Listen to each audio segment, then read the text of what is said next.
All right, getting closer. We're at tip number 9. Okay, this one is all about the day of the race or maybe a few days before and what you do to get ready. So the first thing you're gonna need to do is you're gonna need to hide your ingredient tokens. So like I mentioned before, you've got this free printable that comes in your kit. I've got 2 different sizes available for you because if you wanna be really mean, you can print them tiny. Or if you wanna be nicer to your guests, you can make them a little bigger so they're easier to spot. But we usually mount them on a poker chip. So I will hot glue them to a poker chip. You can laminate them if you're worried about the weather or they're in a place where they might get exposed. But that way I can easily, it has a little bit of a hard surface to it and I can mount it places. The glue that I like the best, I can't remember the brand name. I think it's Loctite, but it comes with 2 like putty consistency tubes. One's dark blue and one's gray. And when you take little bits of each and combine it together, it's kind of like an epoxy and it forms this super strong cement putty. What I like about it is you can stick that on the back of a poker chip and then I can adhere that poker chip to any surface, even if it's glossy, if it's rough, so like the bark of a tree. You couldn't super glue the bark of a tree, but I can use that putty and it stays on there. You just want to be really careful when you're placing your clues because again, there are these guys and they are competitive, so they are gonna try to mess with each other. Even though you tell them not to, they're gonna try to mess with each other. So one way I've had people try and do that is they'll try and pull the tokens off so that the other teams can't find it, or they'll try and move it somewhere.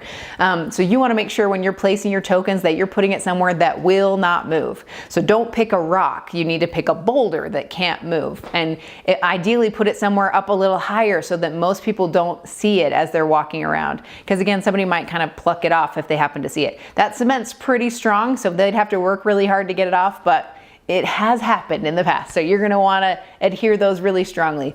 You also want to remember that you've asked the captains to bring supplies. So in the captain's instructions, you've told them to bring whatever supplies they think they might need. So we've had people bring wetsuits and giant ladders, blow torches, chainsaws, every tool you can think of they've thrown in the trunk of their car because they don't know what my clues are going to be like that year. So don't think that you have to keep your clues low and easy. You can put them crazy high. You can put them hidden behind certain things. You can do all kinds of fun things. You just want to make sure that it's not impossible to find. And if your people are brand new at this, a lot of my guests have come multiple years in a row, so they know what to expect. If you're brand new and all your party guests are brand new, then you want to cut them some slack and put them in slightly easier locations. Another thing you can do if you feel like they might struggle to find it is you can get sprinkler flags of a certain color and then just tell your captains that anytime they see a sprinkler flag, they know that the token is within 10 or 20 feet or something. So that gives them an indication that they're at least in the right place. But that's your first step, is to place all those tokens. I like to do it a few days ahead of time so that on the day of the party, I'm not rushing around and I know for sure that they're gonna stay put because I can test them out. So that's your tokens. The next thing you need to do is organize your clue packets. So you've got now 9 different clues. You've got one for each team and they're labeled with the numbers, right? You've got a little green number 9 on a pack of M&Ms and you've got a red number 9 on a pack of M&Ms and etc.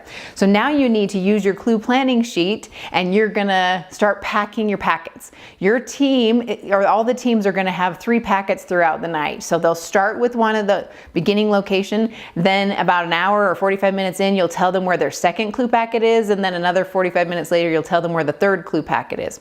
So for my packets, I like to use these super awesome Ziploc bags. I like the ones that come at the dollar store because they are the 2.5 gallon size. They're a little bigger. They only come 5 to a box, but they're kind of awesome. So they have a slider on top, which is nice because a lot of times I have to open and close these a few times when I'm setting things up.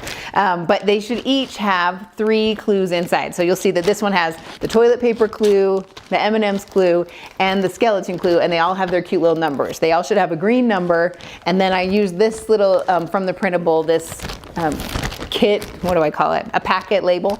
You're gonna wanna put that inside and then staple it, so it's protected from the elements as well. So you're gonna make 3 of these for each team, for each colored team. And they're all gonna vary a little bit. I like to set up my packets so that the teams can't follow each other. I don't want them to assume that, oh, if we just follow the orange team, we're gonna find all of our clues. I want them to have to actually decode stuff. So I found that the way to do that is to mix and match. So I might give the orange team clue number 1, 6, and 9 for their first packet, and then the green team clue number 2, 7, and 8. They don't all have to be completely different, but you wanna mix it up so they're not all going to the same places. For their second packet and their third packet, they're gonna pick those up along the way. So maybe I have a clue that takes them to like a restaurant like Kneaders to do a challenge there. And they would then get their packet from the employee after they pass off whatever that clue is or that challenge is.